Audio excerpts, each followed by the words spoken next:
மனப்பாய். அப்படி மனங்களையானால் உனக்கும் 2 ஆண் குழந்தைகள் பிறக்கும். அப்படி பிறக்கும் பொழுது அந்த 2 ஆண் குழந்தைகளும் இந்த 7 உலகத்தையும் கட்டி ஆளக்கூடிய வல்லமை படைத்தவர்களாக இருப்பார்கள் என்று கூறி இவரானவர் ஆச்சரியமாக சென்றிருக்கிறார்.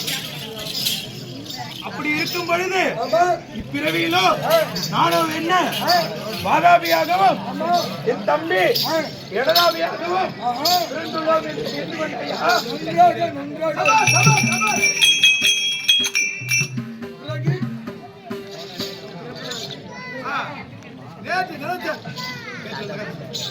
நேற்றைய தினத்திலே நாமும் என்ன அந்த ஆதித்யனை அழியாத வரம் பெற்றோம். அந்த பெற்ற வரத்தினை நம் மனைவியான சாமவல்லியிடம் தெரிவித்தோம். அப்படி தெரிவிக்கும் பட்சத்தில் அவளோ அத்தே இதனால் நம் அரசுக்கு என்ன பயன்? நீங்களோ வரம் வாங்கினீர்கள். என்ன வரம் வாங்கினீர்கள்? யாராலும் சாகாத வரம் வாங்கினீர்கள்.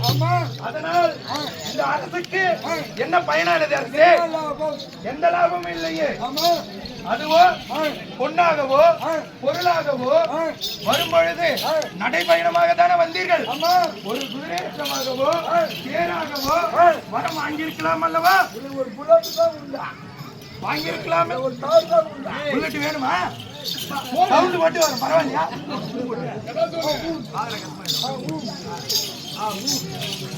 நடைபயணமாகத்தானே வந்தீர்கள் என்று ஏராளமாக பேசிவிட்டார். நாம என்ன வரம் வாங்கியிருக்கோம்? ஆகாத வரம் வாங்கியிருக்கிறோம். அப்படி இருக்கும் பொழுது ஒரு பொட்டைக்கு அப்படி சொல்லாமா? என்ன சொல்லாமா?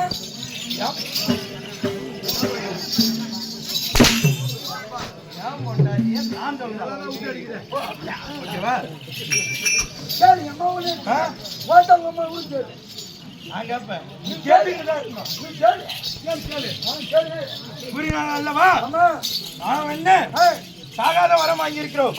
அப்படி மெய்யா பெரியா என்று எண்ணி இந்த டைம்ல சோதிக்கணும்.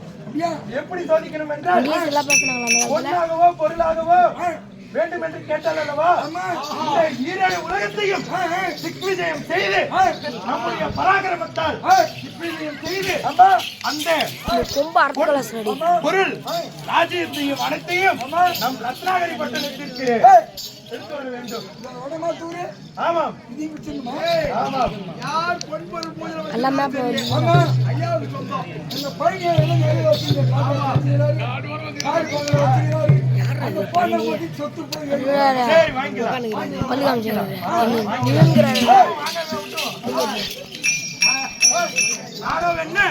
வந்து வெகு நேரமாகிவிட்டதால் என் தம்பியாகிய இடதாபீஸ்வரனை நான் அழைத்ததாக வேகமாக அழைத்து வருவேன்.